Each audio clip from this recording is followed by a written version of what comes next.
Assalamualaikum warahmatullahi wabarakatuh. Saya perwakilan dari kelompok 1 yang akan menjelaskan semangat beribadah dengan meyakini hari akhir. Hari kiamat atau hari akhir adalah peristiwa hancurnya seluruh alam semesta beserta seluruh isinya. Begitu kiamat tiba, seluruh makhluk Allah yang tersisa saat itu tidak akan bisa menghindar dari kematian dan kehancuran. Bumi dan alam semesta akan luluh lantak. Kedahsyatan hari kiamat digambarkan oleh Allah Subhanahu wa taala dalam firman-Nya di surah Al-Qari'ah ayat 3 sampai ayat 5.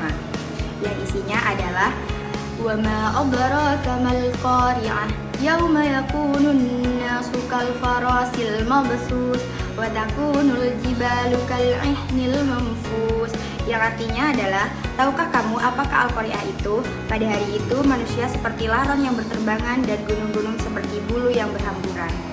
Oleh sebab itu, mengimani hari kiamat perlu pula untuk mengetahui dan memahami tanda-tandanya.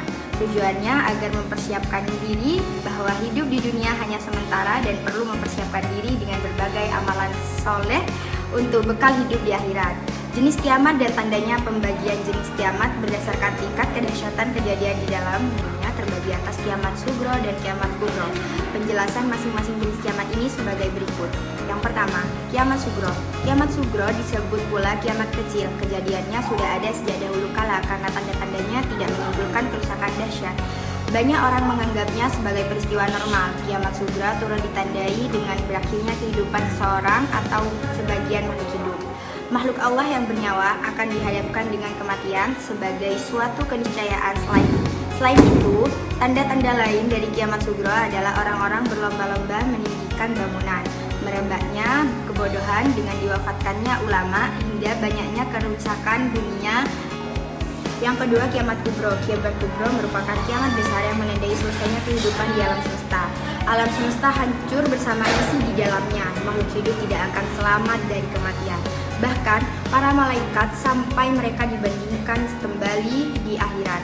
Tanda yang akan muncul sebagai sinyal kiamat kubro segera terjadi. Di antaranya adalah terbitnya matahari dari barat, kemunculan Dajjal, keluarnya Ya'juj dan Ma'juj, dan kehadiran binatang melata. Lalu, tiba-tiba pula tampak duhan atau awan debu seperti asap di timur dan barat. Penenggelaman muncul di sisi timur, barat, dan Jazirah Arab. Rasulullah Shallallahu Alaihi Wasallam bersabda dalam sebuah hadis menjelaskan tanda-tanda kiamat. Hari kiamat tidak akan terjadi sehingga kalian melihat 10 tanda. Yang pertama, penenggelaman permukaan di bumi timur. Yang kedua, penenggelaman permukaan bumi di barat. Yang ketiga, penenggelaman permukaan bumi di Jazirah Arab.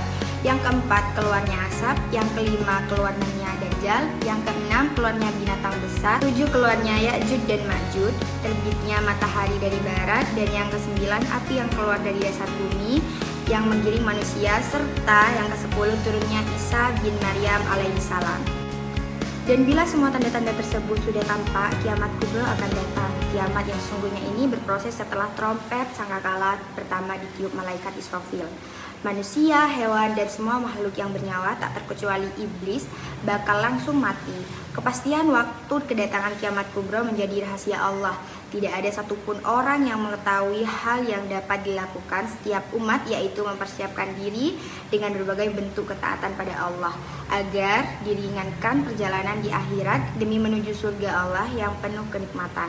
Peristiwa setelah hari akhir terjadi, manusia akan ditimbang. Sebelum menuju ke akhirat, umat manusia akan melewati beberapa masa. Yang pertama, Yaumul Barzah atau alam kubur. Alam barzah adalah masa di antara kematian manusia di dunia dan saat pembangkitan. Dihidupkannya kembali manusia di hari pembalasan. Alam kubur merupakan batas antara alam dunia dan alam akhirat. Setiap manusia akan memasuki alam kubur, tetapi bersifat sementara. Mereka akan menunggu datangnya hari kiamat yang kemudian dibangkitkan dan dihidupkannya kembali. Yang kedua, Yaumul Ba'ats atau hari kebangkitan. Yaumul Ba'ats artinya hari kebangkitan manusia dari alam kubur menuju ke padang mahsyar. Yaumul Ba'ats terjadi setelah malaikat Israfil meniup sangkakala yang kedua kalinya. Yang ketiga, Yaumul Mahsyar atau hari dikumpulkan. Yaumul Mahsyar artinya hari dikumpulkannya seluruh manusia di padang mahsyar dalam keadaan bermacam-macam sesuai dengan amal perbuatan masing-masing. Yang keempat, yaumul hisab atau hari perhitungan amal. Yaumul hisab artinya hari perhitungan amal perbuatan manusia selama hidup di dunia. Saat dihisab, yang berbicara bukanlah mulut melainkan semua anggota badan yang terjadi saksi, sehingga tidak ada satupun perbuatan yang terlepas dari perhitungan. Yaumul mizan adalah hari penimbangan amal baik dan buruk manusia. Seluruh umat akan melewati sirat, jalur penentu setiap manusia setelah dihisab dan ditimbang amal baik dan buruknya. Pada tahap ini, manusia akan ditentukan masuk neraka atau masuk surga. Bagi orang yang beriman dan beramal soleh, kelak setelah hari kiamat akan mendapatkan syafaat berupa kemudahan dan keringanan dari berbagai kesulitan yang dihadapi manusia di hari kiamat. 6. Sirat. Sirat adalah jembatan yang dipasang di atas neraka jahanam dengan jalan yang sangat menakutkan. Semua manusia akan melewatinya untuk menuju ke surga. Rasulullah Shallallahu Alaihi Wasallam bersabda, sirat diletakkan di atas neraka jahanam, maka aku dan umatku lah yang kali pertama akan melewatinya. Yang ketujuh, surga atau neraka. Surga adalah semulia-mulianya tempat berakhir bagi umat manusia yang Allah sediakan bagi orang-orang bertakwa. Kenikmatannya tidak akan pernah habis dan punah. Mereka akan kekal dalam kenikmatan tersebut tanpa ada hentinya.